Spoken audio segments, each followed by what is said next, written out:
Assalamualaikum warahmatullahi wabarakatuh. Innal hamdalillah nahmaduhu wa nasta'inuhu wa nastaghfiruh wa na'udzu billahi min syururi anfusina wa min sayyiati a'malina may yahdihillahu fala mudilla lahu wa may yudlil fala hadiyalah. Asyhadu an la ilaha illallah wa asyhadu anna Muhammadar Rasulullah. Pertama-tama marilah kita panjatkan puji syukur kita kepada Allah Subhanahu wa taala atas rahmat dan karunia-Nya sehingga kita masih diberi begitu banyak kenikmatan berupa nikmat iman, nikmat Islam dan nikmat sehat. Shalawat dan salam marilah kita sanjungkan kepada junjungan kita Baginda Agung Muhammad sallallahu alaihi wasallam. Beliau adalah suri tauladan terbaik untuk kita yang harus kita ikuti dari apa yang beliau lakukan mulai dari bangun tidur hingga beliau tidur kembali. Semoga kita bisa mendapatkan syafaatnya di yaumil qiyamah nanti. Amin. Di sini kami dari kelompok 3 akan mempresentasikan hasil dari diskusi kami, yaitu tentang metode psikologi pendidikan. Psikologi pendidikan menerapkan teori dan metode dalam pembelajaran. Metode ini digunakan untuk mencapai tujuan pendidikan dan pembelajaran. Dalam penerapannya, seorang guru itu mampu dapat memahami, menganalisis, dan memecahkan masalah siswa. Jadi, ada beberapa metode-metode yang perlu dipahami seorang guru demi kelancaran keberlangsungan proses belajar atau pembelajaran. Yaitu metode yang pertama yaitu metode eksperimen, yaitu melibatkan percobaan di laboratorium untuk menguji keabsahan hasil penelitian. Terdapat kelompok eksperimen dan kelompok kontroler. Tujuannya apa? Untuk menguji data seperti pendengaran atau kecepatan membaca siswa. Kemudian metode kuesioner, mengumpulkan data melalui angket. Sering digunakan karena dapat menjangkau banyak responden dengan biaya efisien, yaitu menggali karakteristik, latar belakang, dan perhatian siswa. Jadi seorang guru itu harus mampu memahami karakteristik siswa, latar belakang siswa, dan perhatian siswa, sehingga dapat menunjang keberlangsungan atau kelancaran proses pembelajaran guru dengan siswa. Terus selanjutnya yaitu metode studi kasus dan penyelidikan klinis. Metode studi kasus mendapatkan gambaran rinci aspek psikologi siswa atau kelompok tertentu melalui investigasi mendalam. Kemudian metode penyelidikan klinis yaitu digunakan oleh psikologi klinis untuk mendiagnosa dan menangani kelainan perilaku dan psikologi siswa. Kemudian metode yang terakhir yaitu metode observasi naturalistik, yaitu pengamatan secara langsung. Penelitian mengamati perilaku siswa secara alami tanpa intervensi. Kemudian penerapan di kelas. Guru mencatat perilaku siswa selama proses belajar mengajar di kelas reguler. Kemudian data yang objektif. Hasil observasi digunakan untuk memahami kecepatan membaca atau perilaku lain secara objektif. Kesimpulannya yaitu guru harus memahami psikologi siswa untuk memaksimalkan proses belajar. Metode psikologi pendidikan. Psikologi pendidikan esensi merupakan aplikasi teori dan metode psikologi dalam dunia pendidikan atau pembelajarannya. Metode merupakan cara yang ditempuh untuk mencapai tujuan tertentu. Dengan demikian, metode psikologi pendidikan adalah cara yang ditempuh untuk mencapai tujuan-tujuan pendidikan dan pembelajaran.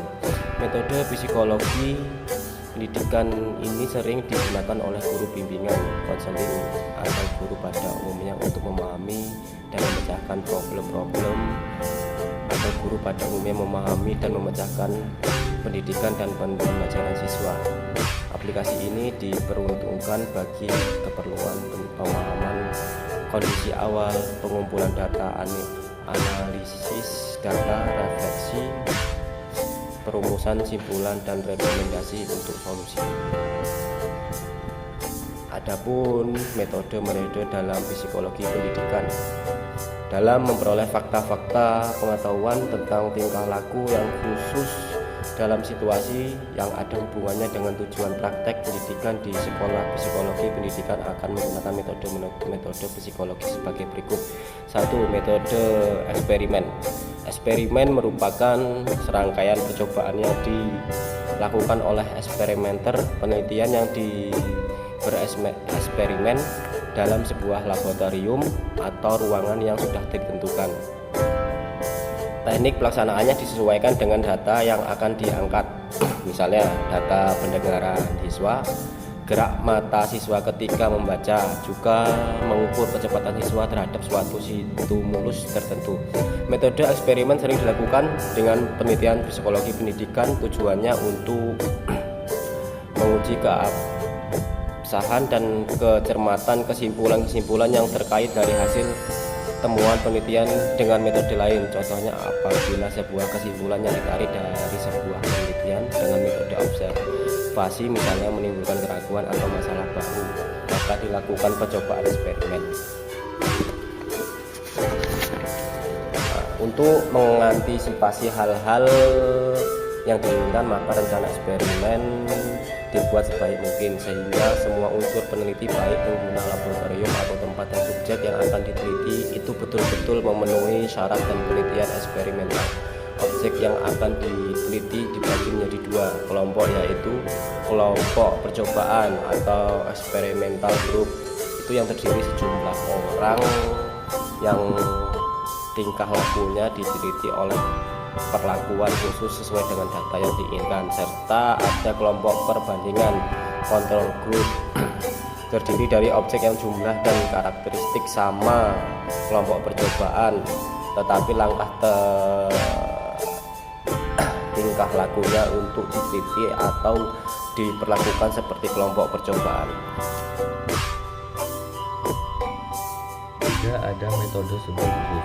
Metode studi khusus ialah sebuah metode penelitian yang digunakan untuk memperoleh gambaran yang rinci mengenai aspek-aspek psikologis seorang siswa atau sekelompok siswa tertentu. Metode ini selain dipakai oleh para ahli psikologis pendidikan, juga sering dipakai oleh peneliti ilmu-ilmu sosial lainnya, karena lebih memungkinkan peneliti melakukan investigasi penyelidikan dengan mencatat fakta dan penafsiran yang lebih luas dan mendalam. Yang keempat, ada metode penyelidikan klinis. Metode ini juga disebut dengan clinical method, yang hanya dimanfaatkan oleh para ahli psikolog klinis atau psikiater.